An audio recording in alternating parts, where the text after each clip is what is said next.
Okay, good morning.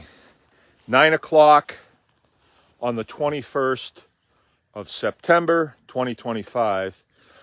I want to do a follow-up, and I think it's a follow-up from a month ago, maybe. I remember the last time that I was talking about this field here that I'm going to show you in a minute, and this, well, system, let's call it a system. I was ducking under this tree because it was so hot. It was really hot then. And so what I was doing was this field right here, which is 100 feet by 100 feet, 10,000 square feet, nothing huge. I had just tilled it up and then planted it with several things. This kale, gotta love kale, right? Forage radishes. And there was one other thing that I put in, and I can't recall what it was. And it doesn't matter. It doesn't matter. It doesn't matter that it was a month ago or so, or 5 weeks, or 6 weeks, or 3 weeks. It doesn't really matter because we judge this field based on how much forage there is out here. This is going to be for pigs. These pigs over here. And what's causing me to be go time on this is I want to be able to plant that field before we get a snow cover on it, which is a long ways out, but it's September, end of September. We got some more warm weather coming. Plus this soil out here is super, super fertile. Let me turn this around so I can just explain that a little bit. These guys have been on here for a month. And I guess if you check the records, go back, this was a very thick field with other things that I had planted on here. And I don't even remember what it was now, but it was something similar to this. That grows good in the summertime. And I put 10 of these big guys on. There's 10 Mangalitsa's in here. You can see them laying around. They're well fed. And they cleared it off. They ate everything.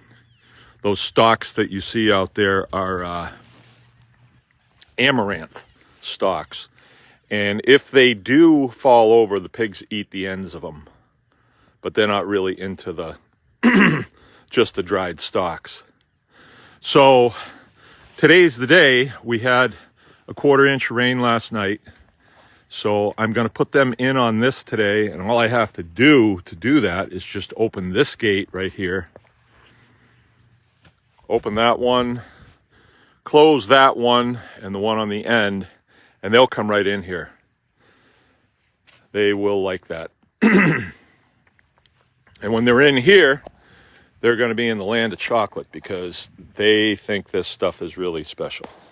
Let me give you an idea what we're talking about here. The forage radishes are sometimes called daikons, but they don't perform as well. Okay, my connection. So, and this is a telltale sign of a dry spell. If I wanted to make this area better, which I always do, I have the ability to irrigate it. And I'm changing that around. The irrigation lines that I have now, they go down the middle of the field. And I don't want to do that because then it just requires work. I got to come out and do all that. I got to move them. So I'm going to be putting them on the fence line so they'll reach in and then they're permanent. So that's on the list of things to do. But if we did a calculation on this and just pulled up a square foot of material and weighed it, I have a feeling that we're going to be in the neighborhood of 5 pounds per square foot of forage. Look at this one. That's a nice one. it's a longie too.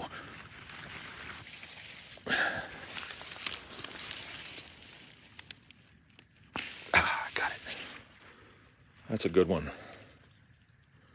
That's about, I don't know, 3-4 pounds of material, and they will chow that down.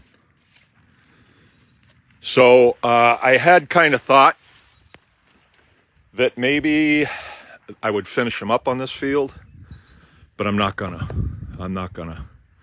They will finish up on this field.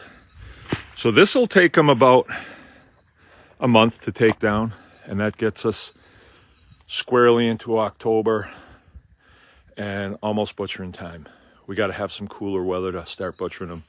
But all these, the 10 that are in here, are all going to the butcher shop and eventually into the store. And then the new group of baby pigs will be going over on field 1. And field 1's got a completely different profile of stuff that I planted on it. I put Jerusalem artichokes over there, and they kind of mature in the fall, so that'll be just about right. And baby pigs aren't big diggers, so that's where they will be for the winter, and that's a good field for them on the winter. I'll put 2 shelters in there. They'll be good to go. Good to go.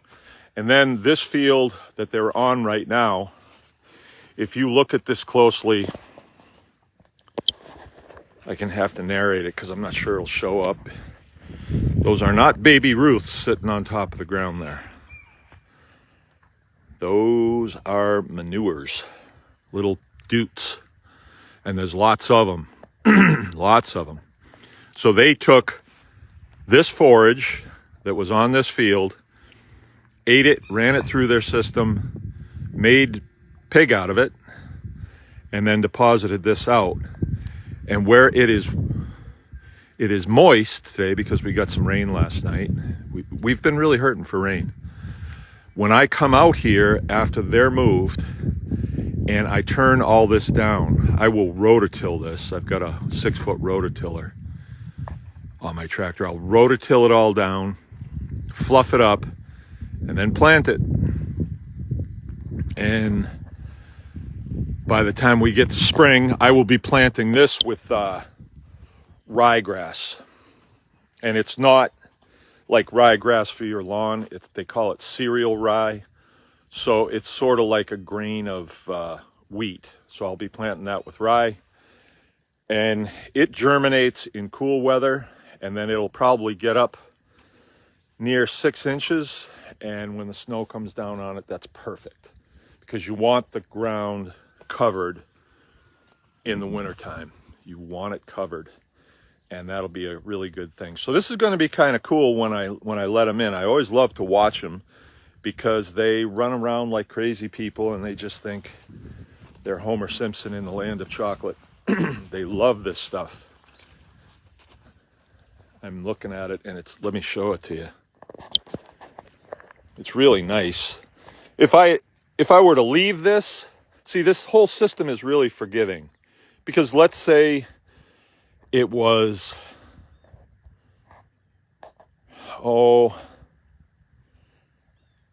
August, and we were getting rain, this stuff would really take off, and we'd get some serious tonnage out here. This is going to be okay. It's not anything that I'm going to write in the journals or anything, but if it were a different time of year, we'd get a lot more. You know, this kale really takes off, and I don't think it's gonna at this point. So we might as well get them in on it, and then I can get that over there planted, which will be good. So Sundays are always a good time to make a video because it's slow. I have to milk today, and I'm doing a little bit of landscaping. Just gonna have a slow day, relaxing day. It's cooled off, which is so nice. I got my buddy out here following me around. This is Bob the Slob. Okay, so maybe when I let him in, I'm gonna do that after I get done milking. I'll make another video so you can see them just get real happy about eating that stuff. And that's going to be a big shot for them going into butchering season. They're really going to eat a lot. Before I do that, I'm going to come in here and dump a whole bunch of bread in here and whatever else I have. And I can dump it in central in the field. And like if I had a big pile of pumpkins or something that I had a lot of, apples, you know, this time of year you come across that stuff, I would put it in there. I don't have it. And what that does is it adds to the diversity of the microbiome that's in the soil. And you want that.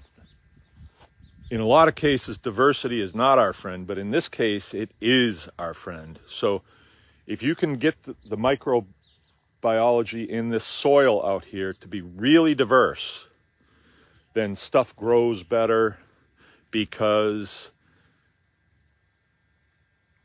the fertility is up. And the fertility is up because the soil is able to digest any organic material that we grow in there or put in there or that the pigs poop out in there.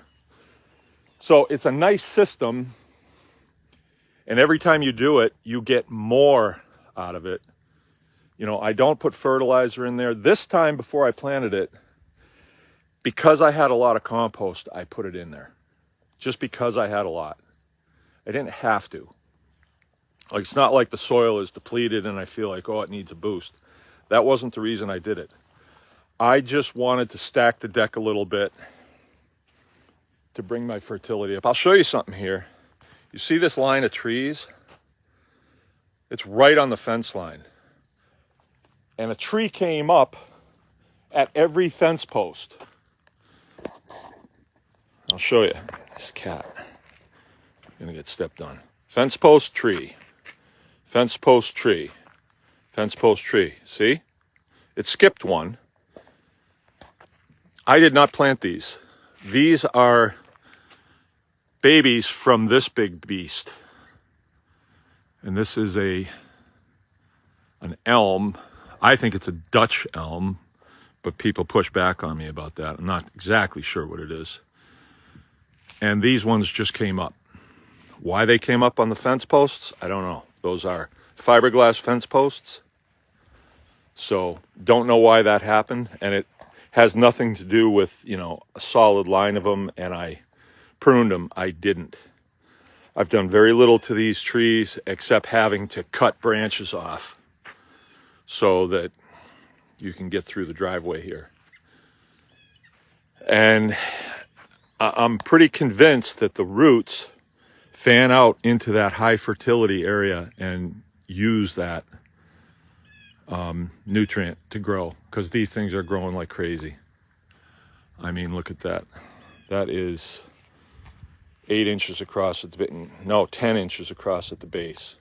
And that's in a very short time. This is 5 years maybe these things grew. And at first I was getting pushed to cut them down because it blocked the view into the back, and I didn't, and it's not because I wouldn't, I just didn't.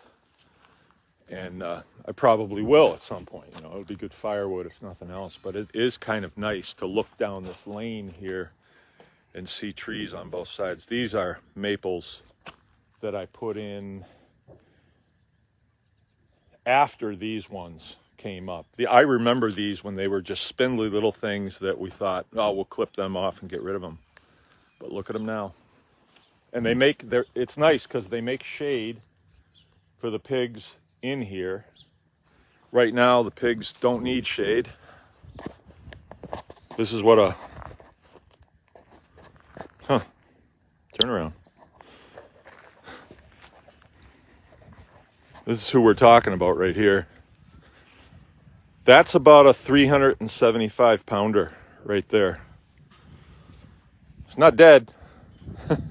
Just relaxing. Come on, get up. Get up. That's a well-fed pig. Just doesn't care very much. You can see the eyes blinking. Hey, hey. Come on, get up. If I could find something to throw at him. I don't see anything. And here's another pile of them. Out here. Yep. They all of a sudden saw me. This is what they do. They kind of make little dirt nests this time of year, and it keeps them cool. So it's a real simple process. When the time comes, we just come out with the front end loader and a rifle, shoot them, pick them up. The other ones don't even care. They don't care. They just think, more for me. These are Mangalitsa pigs, Hungarian type pigs. Real good pigs. Very hardy. You ever think about getting into breeding them? I have some breeding stock right now that I would love to go down the road. It's a good time to get them too, because before winter, they're of the age where they would farrow next spring, like late spring, which is perfect. It's a perfect cycle to get on. These guys are super hardy. Other pigs wouldn't do anything with forage like that, but these ones, they do well on it. They can eat just about anything. Just about anything. I'm not saying that they're going to grow crazy if you're feeding them bales of straw, but they will eat it, and they will maintain, and they will grow. So they do really well on it.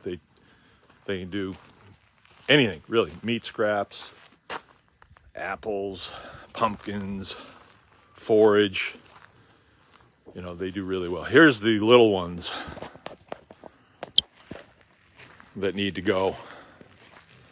There's 3 males here, and then over in that pen over there, I've got 3 females from dissimilar crowds. Breeding animals. Get your breeders. All right, I gotta go. Here's a puppy too. Anyone can farm.